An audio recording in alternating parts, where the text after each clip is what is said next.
Cambacérès, qui est un grand projet pour la métropole de Montpellier et la ville de Montpellier. Évidemment, la maîtrise d'ouvrage, c'est la métropole, Montpellier-Méditerranée Métropole. Les aménageurs, c'est la SA3M.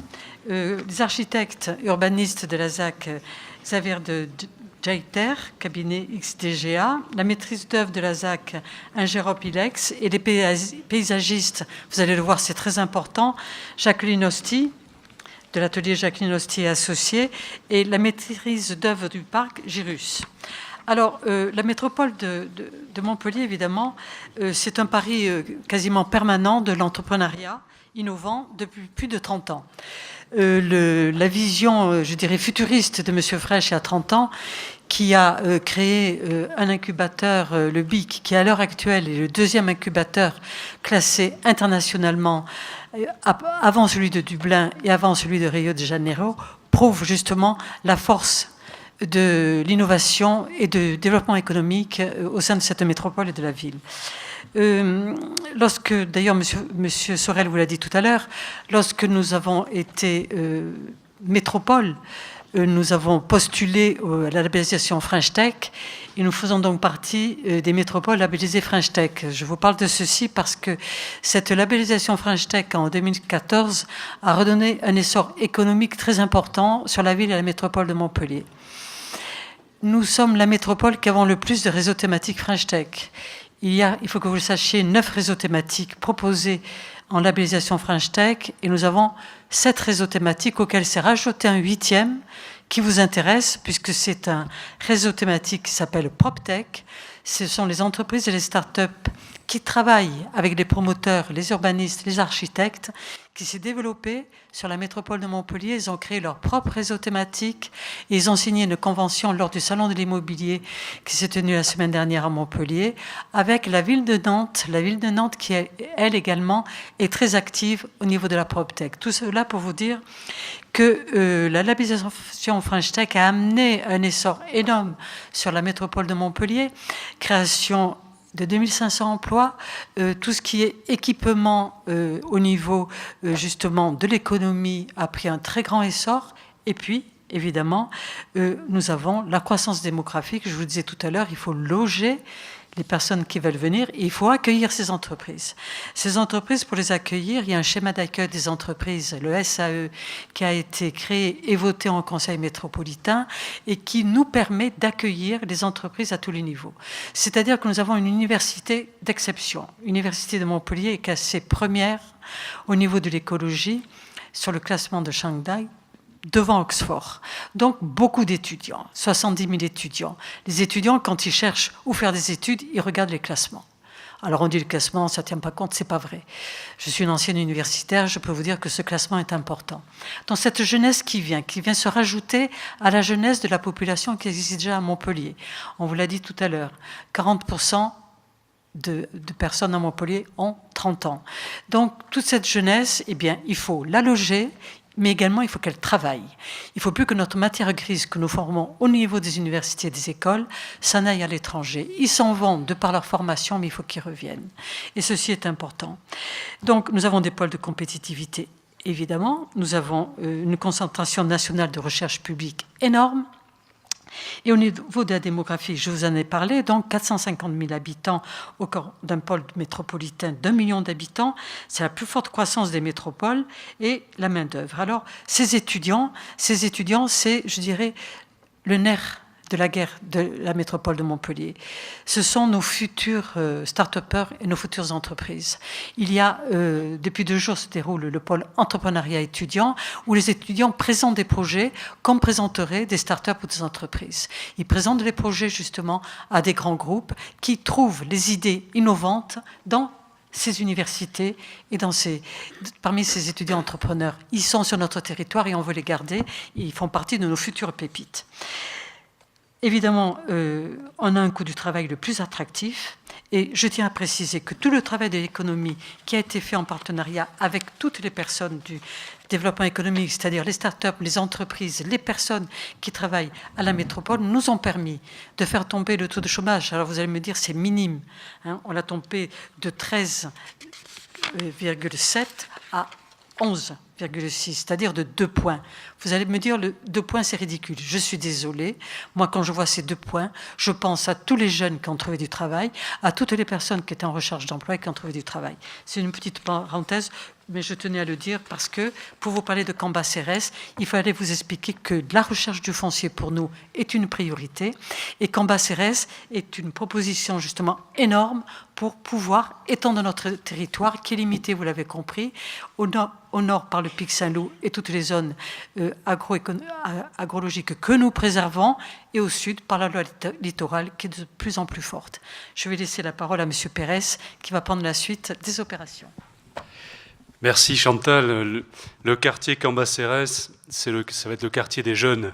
Vous avez raison de le signaler, c'est le quartier du XXIe siècle, puisque nous nous trouvons sur la nouvelle entrée de ville de Montpellier, à partir de la gare TGV, la gare Sud de France, qui est aboutie aujourd'hui. C'est vrai que nous entendons dans la presse, et c'est vrai que les accès ne sont pas encore tout à fait équilibrés, nous y travaillons activement, mais ce quartier va permettre de positionner la gare au bon endroit, la gare au cœur de la ville de Montpellier, mais également à proximité des grands axes de circulation, que ce soit l'autoroute qui mène à l'Espagne ou qui remonte vers Paris quand on est dans l'autre sens, mais également du train, je l'ai dit, mais également de l'ancienne autoroute, la 709. Donc on se retrouve dans une situation entre deux autoroutes, mais c'est l'entrée de Montpellier. Et l'entrée de Montpellier doit être innovante, moderne. Et le travail que nous avons fait, c'est de proposer un programme qui soit à destination de tout ce qui fait l'innovation de Montpellier. Le numérique, les start-up, avec une halle qui va être construite à destination des start-up. Nous y travaillons, nous sommes déjà au permis de construire, avec un travail très actif, près de 12 000 m² qui seront destinés aux entreprises de la French Tech. Nous aurons une école du numérique avec qui nous avons déjà acté, il s'agira d'Innov, des logements étudiants, et puis également la Business School sur 33 000 m², cette école de commerce qui est ici à Montpellier, qui permet d'attirer, comme vous l'avez dit très bien Chantal, tous ces jeunes, et c'est important, c'est la dynamique de Montpellier. Et puis évidemment, comme nous le faisons dans chacun de nos quartiers à Montpellier, eh bien, des logements mixtes. L'important pour nous, c'est de loger tous les Montpelliérains, quel que soit leur niveau de revenu. Eh bien, nous le faisons également dans ce quartier. Vous verrez, il y aura près de 2000 logements, avec 30% de logement social, 20% de logement abordable, et puis bien sûr du logement libre, pour qu'on ait cette mixité. Et puis également le stade Louis-Nicolin, qui sera construit à l'intérieur de ce quartier. Vous savez que Philippe Sorel y met une attention tout à fait particulière. C'est un sujet de débat, de discussion depuis déjà quelques semaines. Eh bien, ce stade, nous le ferons à cet endroit-là. C'était un vœu cher de Louis-Nicolin et Philippe Sorel tient absolument à ce que nous y arrivions. Donc on y travaille, il sera dans ce quartier. Sur cette slide, pas grand-chose à voir avec ce que je vous ai dit, mais l'important c'était de signaler qu'on y était extrêmement accessible. Le tramway arrivera sur le site à partir de 2021 quand les premières constructions seront arrivées, que le périmètre d'opération était de 350 hectares, que nous sommes dans le projet urbain d'ensemble de l'écocité qui mène Montpellier de l'écocité à la mer. Et bien sûr, nous avons pris en compte un schéma hydraulique qui est important, comme nous l'avons sur Montpellier, le président le rappelait tout à l'heure. Eh bien, nous sommes contraints par, ou tout à l'heure, lorsque vous avez présenté le SCOT, nous sommes contraints par des contraintes hydrauliques extrêmement fortes avec des pluies sévenoles que nous avons. Donc nous avons l'obligation de préserver les habitants. Et quand nous réalisons ces quartiers, eh bien, nous avons à faire des travaux hydrauliques très, très importants. Et nous en profitons aussi pour en faire des magnifiques parcs. Il y en a partout dans la ville maintenant, de plus en plus. Eh bien, je vais laisser la parole donc à notre paysagiste, le représentant de Jacqueline Hosty, Antoine Calix, qui va vous présenter ce très beau parc. Et puis ensuite, ça sera Antoine Chaudemange pour le quartier. Bonjour. Donc, je ne suis pas Jacqueline Hosty, mais je travaille avec Jacqueline Hosty depuis pas mal de temps. Et j'ai un attachement un peu particulier sur Montpellier parce que voilà, on en parle beaucoup. J'ai fait mes études à Montpellier. Et en fait, après, j'ai travaillé dans la région. J'ai visité la région et c'est vrai que c'est, comme disait Monsieur le maire tout à l'heure, c'est une région magnifique, très riche et avec une grande diversité. Et donc, je vais vous parler du parc plus particulièrement. Donc, c'est un travail d'équipe. Nous sommes une petite équipe resserrée entre donc l'atelier Jacqueline Hosty associé et le bureau d'études Gyrus. Donc, bureau d'études important car il y a tout un volet hydraulique sur le parc. C'est un peu le point de départ du parc avant d'en faire autre chose. On travaille bien sûr de concert avec XDGA, Ingérop, etc. et toutes les études qui ont été aussi faites en amont sur le travail hydraulique. Je remercie aussi Monsieur le maire, tout à l'heure Monsieur le président, qui faisait allusion en fait à beaucoup d'éléments qu'on retrouve dans le parc. Donc il parlait de l'eau, de la mer. Bien sûr, le parc est traversé par une petite rivière, un petit rieux, qui va se jeter dans l'étang de Salins, donc pas loin de la mer. Parlait d'une diversité agricole, donc on est en plein en limite avec la ville et un patrimoine agricole. Et il évoquait aussi tout le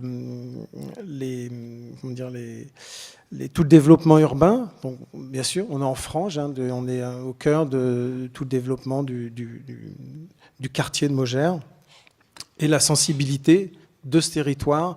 Donc, les inondations, le parc en est un sujet. Le traitement hydraulique est un sujet important sur le parc. Je vais peut-être...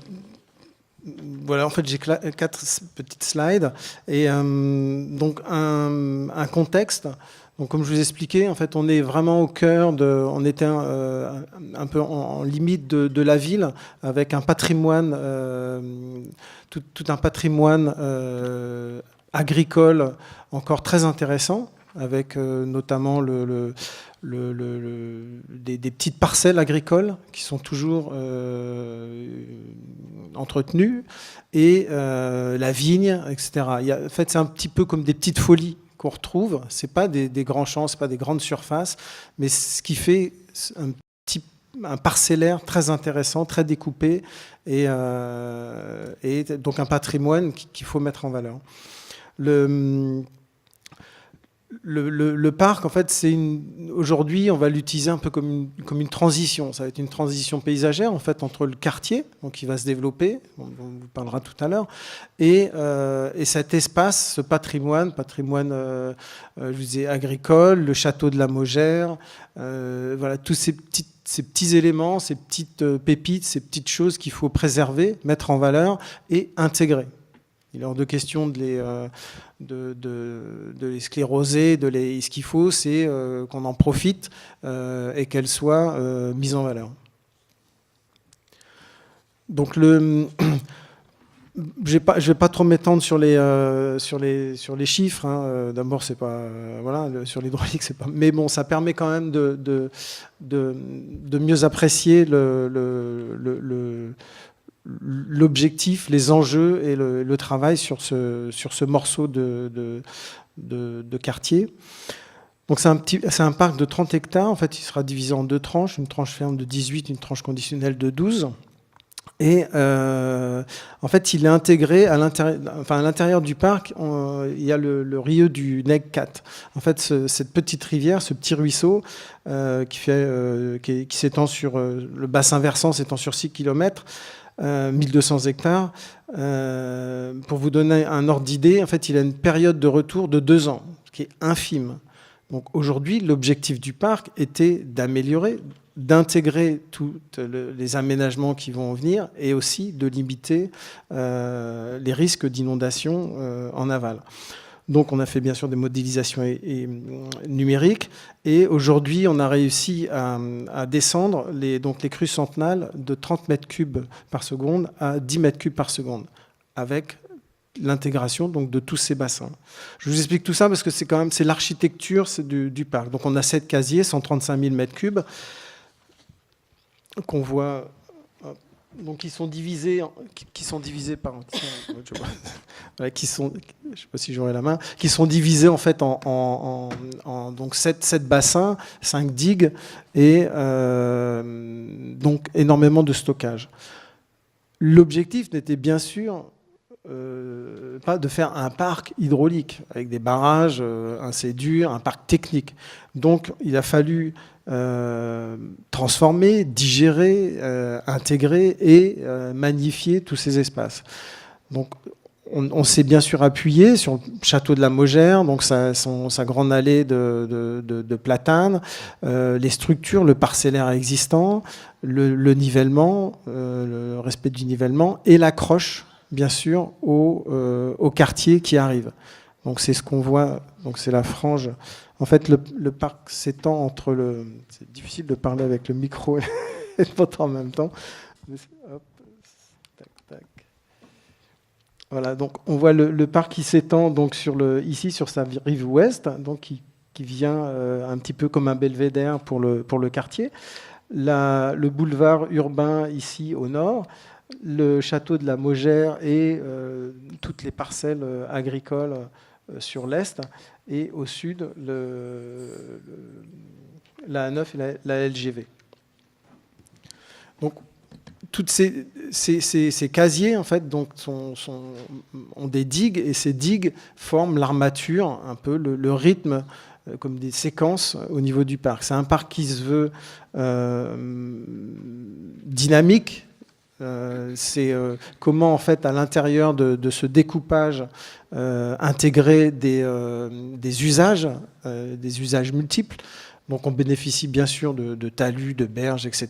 Donc ça peut permettre de faire de profiter de ces éléments structurants pour avoir un peu comme des amphithéâtres, ce qu'on voit ici sur les diapos. C'est un parc sportif. On n'est pas loin de Montpellier. Ça peut aussi permettre d'avoir des parcours. On avait étudié tout un tas de parcours sportifs ou de promenades. Et voilà, je vais faire assez rapidement. Donc on a toute une palette de matériaux, une palette végétale. En ce qui concerne toute la trame, le projet paysager, bien sûr, on s'inspire et on utilise les outils qu'on a en place. Donc toutes les arbres, je ne vais pas rentrer dans tous les détails, mais donc les pins d'Alep, le pin, les pins laricio, enfin, etc. Toute cette palette végétale, en fait, est réutilisée à l'intérieur du parc. La structure du château de la Mogère, en fait, qu'on voyait, en fait, est aussi intégrée avec. Donc, on voit une petite île dans l'axe du château. En fait, ce sont des cyprès qui sont existants aujourd'hui, donc qu'on souhaite préserver. Donc, le bassin va contourner. Donc, on aura une île qui permet de préserver. Donc c'est ce qu'on disait tout à l'heure, hein, comment préserver le patrimoine existant et sa richesse.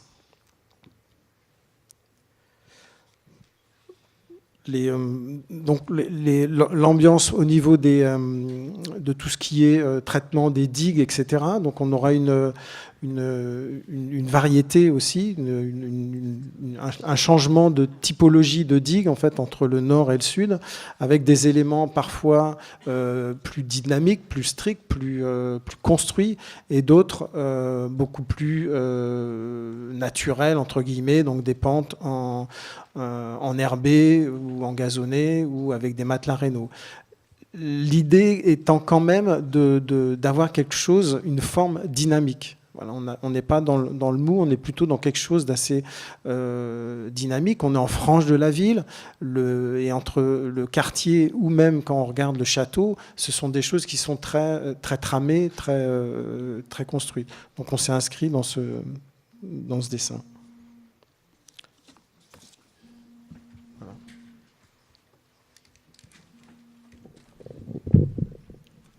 Merci pour la présentation sur le parc. Je vais enchaîner Antoine Chaudemange, donc je vais parler au nom du bureau de Xavier de Guetter, XDGA, Xavier de Guetter architecte. Nous sommes basés à Bruxelles et nous travaillons sur le quartier de Cambacérès depuis maintenant 3 ans, depuis le démarrage des études qui avaient commencé avec un dialogue compétitif.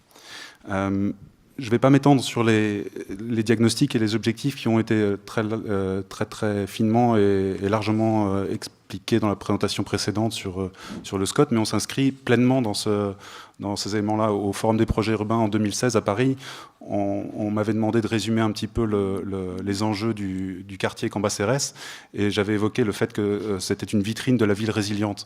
Et donc on est vraiment là, donc du coup pleinement dans ce qui a été évoqué au préalable, donc une ville résiliente qui travaille avec les enjeux de changement à venir. Et donc ces enjeux, c'est finalement autour des éléments que sont le soleil, le vent et l'eau, pour amener un peu de poésie, sauf qu'à Montpellier, le soleil, le vent et l'eau, ce sont des contraintes très fortes. C'est pas seulement de la poésie pour fabriquer de la ville, c'est quelque chose avec lequel il faut travailler de manière très très précise et très construite.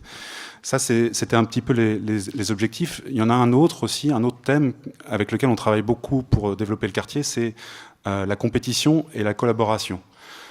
C'est deux choses qui ne s'excluent pas l'une l'autre, avec lesquelles on doit travailler parce qu'elles participent aussi à la dynamique, et la dynamique économique notamment du territoire dans lequel le quartier Cambacérès va venir s'installer.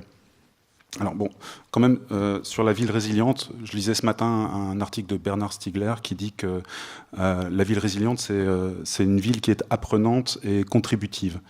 Donc encore une fois, là, je pense qu'on est pleinement dans le sujet avec le développement de Cambacérès et même de Montpellier, puisque, comme le président Sorel l'a évoqué tout à l'heure, des différents combats que doivent mener les acteurs locaux, eh ben, il émerge une connaissance et une manière de faire la ville qui est pour nous assez...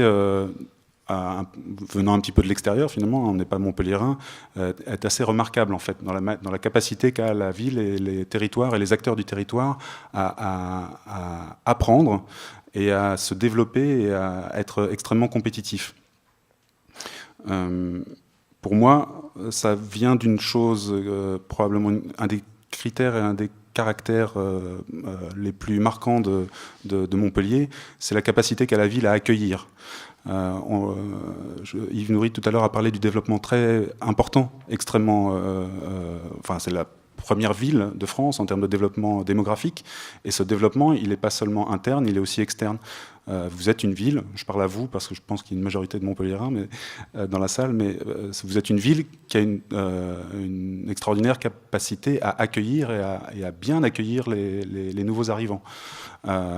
Comme je l'avais dit récemment à une conférence à Bruxelles, pour une conférence sur l'export, je leur avais expliqué que pour bien exporter, il faut bien accueillir.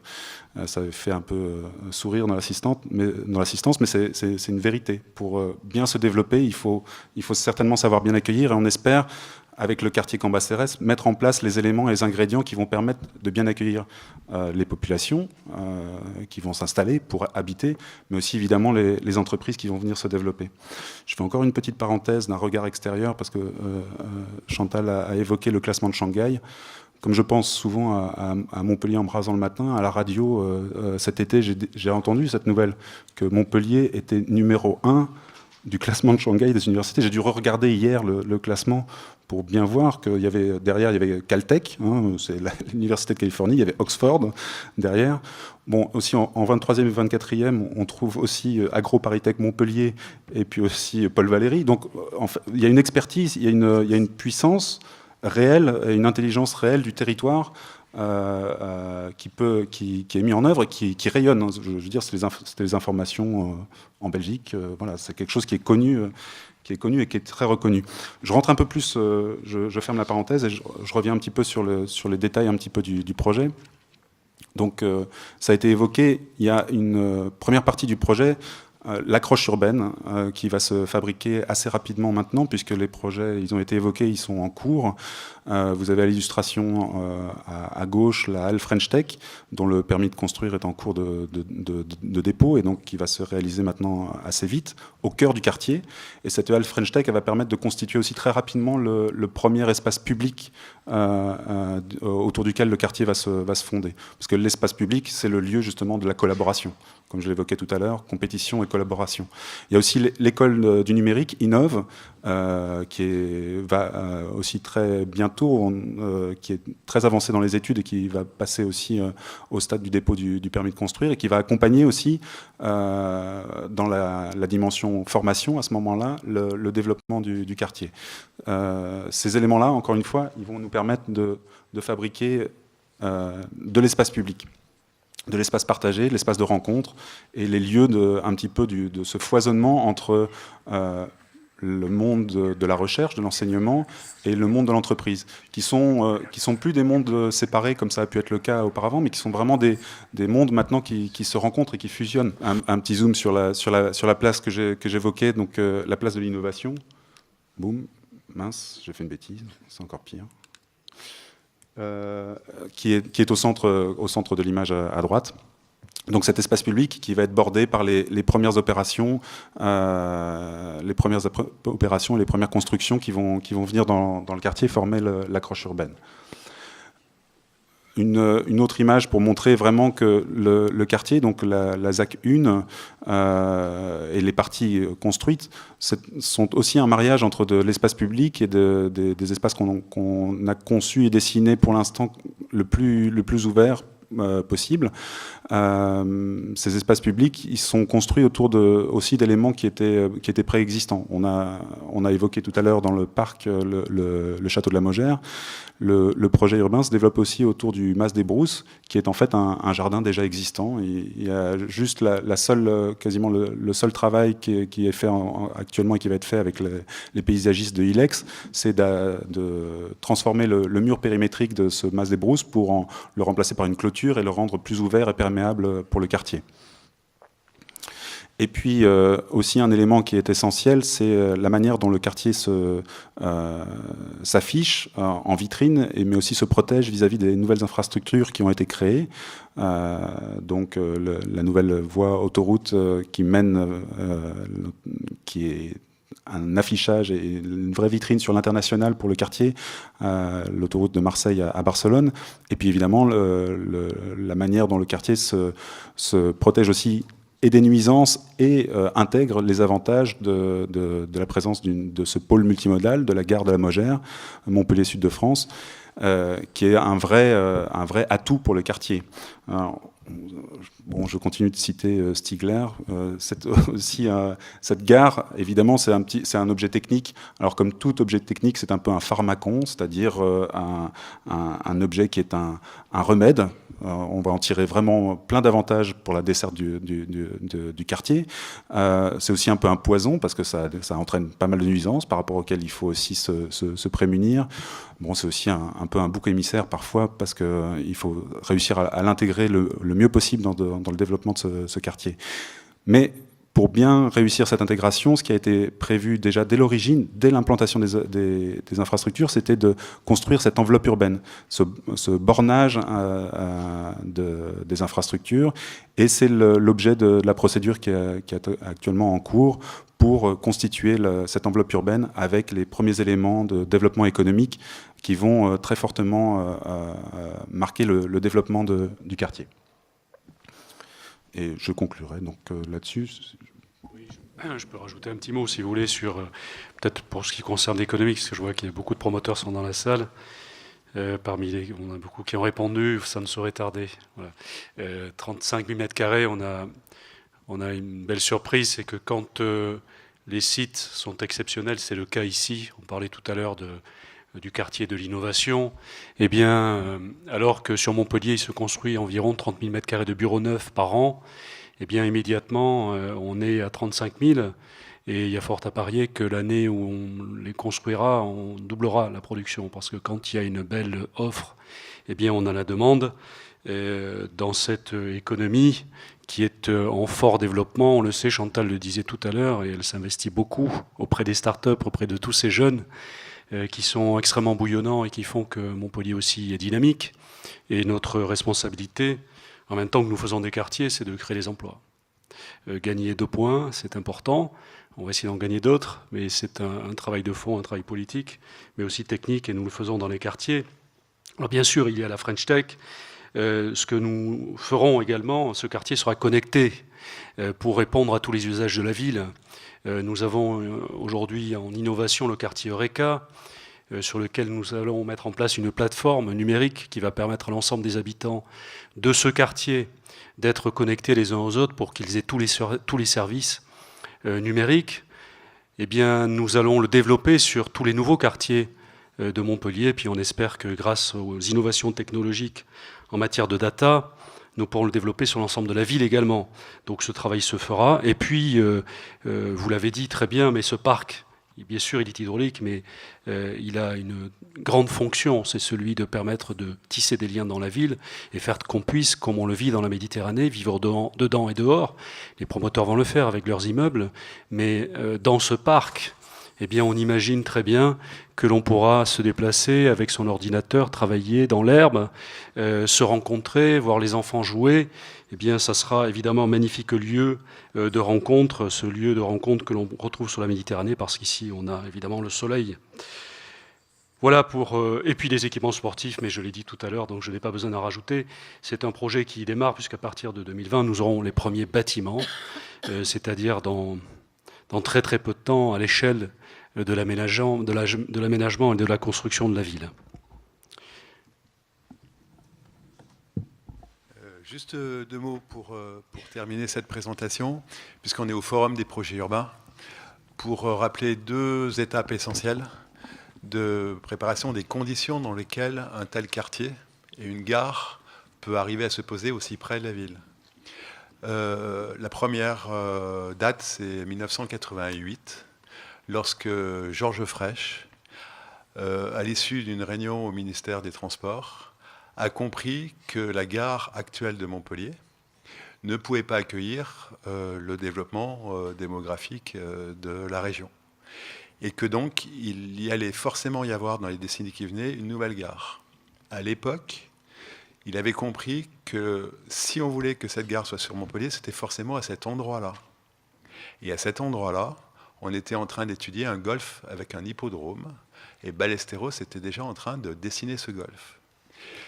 Le premier trou du golf était déjà posé, et il a pris la décision de rembourser les études faites, d'arrêter le golf et de constituer une réserve foncière sur la totalité du secteur. C'est la raison pour laquelle, aujourd'hui, la métropole et la SERM, sa 3e, sont propriétaires de la totalité du secteur, puisqu'on a fait des réserves foncières pendant une 30aine d'années, pendant que les communes voisines étalaient du développement commercial, là où on fait aujourd'hui la requalification avec les maires de Latte et de Pérols, la requalification du projet qu'on appelle ODE, et puis du pavillonnaire, du lotissement. Et si vous regardez la photo aérienne, vous avez un grand trou d'agriculture qui est en fait cette réserve foncière. La deuxième grande étape, elle est beaucoup plus récente.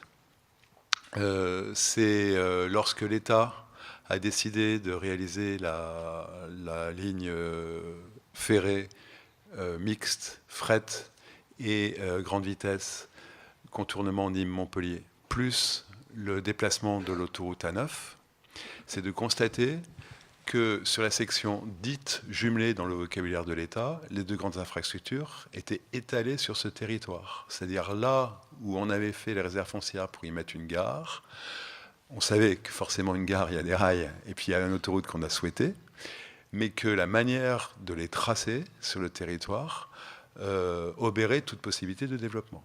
Donc il y a eu un énorme travail à l'issue d'un dialogue compétitif d'urbanisme, donc les études d'urbanisme, les dialogues compétitifs, les projets urbains servent aussi à ça, c'est-à-dire à faire la démonstration que les grandes infrastructures doivent aussi se policer pour s'intégrer au territoire, ce qui est manifestement en France pas du tout dans la culture habituelle. Et on avait organisé à l'époque des voyages, notamment dans le Benelux, pour apporter la preuve qu'une autoroute pouvait être collée à une ligne de TGV. On n'a pas réussi à la coller complètement, mais on l'a considérablement rapprochée. Et c'est grâce à ces deux grandes étapes-là que, du coup, on a pu organiser un nouveau dialogue compétitif qui est celui qui vous a été présenté, qui a conduit à l'image qui vous a été présentée aujourd'hui, sur la construction même de ce quartier. Mais, encore une fois, un tel quartier n'est pas possible si les conditions n'ont pas été réunies à l'amont sur une période qui est forcément longue, donc de la fin des années 80 à aujourd'hui. Merci, Monsieur Nurit, pour tout ce côté historique qui est très important. Et je voulais, si vous le permettez, pour conclure, rajouter quelque chose. Et là, c'est plus la déléguée au développement économique qui parle, parce qu'on parle des start-up, mais les promoteurs, les architectes sont des entreprises aussi. Donc, il faut que ce quartier se construise pour simple et bonne raison. Je vous parlais du BIC, l'incubateur, il est plein à 99,9%. On a également Cap Alpha, qui est situé au nord de Montpellier, qui est plus tourné vers, je dirais, tout ce qui est santé. Il est plein également. On a un autre également immobilier d'entreprise qui s'appelle le MIBI, qui accueille les entreprises qui viennent de l'international ou celles qui veulent partir à l'international. Il est plein. On a créé dans l'ancienne mairie l'hôtel French Tech. Il est plein, avec un espace coworking. J'ai très souvent des entreprises qui viennent en permanence dans mon bureau pour s'implanter sur Montpellier. Donc, pour nous, c'est vraiment une bouffée d'oxygène, ce quartier Cambacérès, pour le numérique, entre autres, pour les entreprises en général, les promoteurs, les architectes. Voilà ce que je voulais dire. Je vous remercie.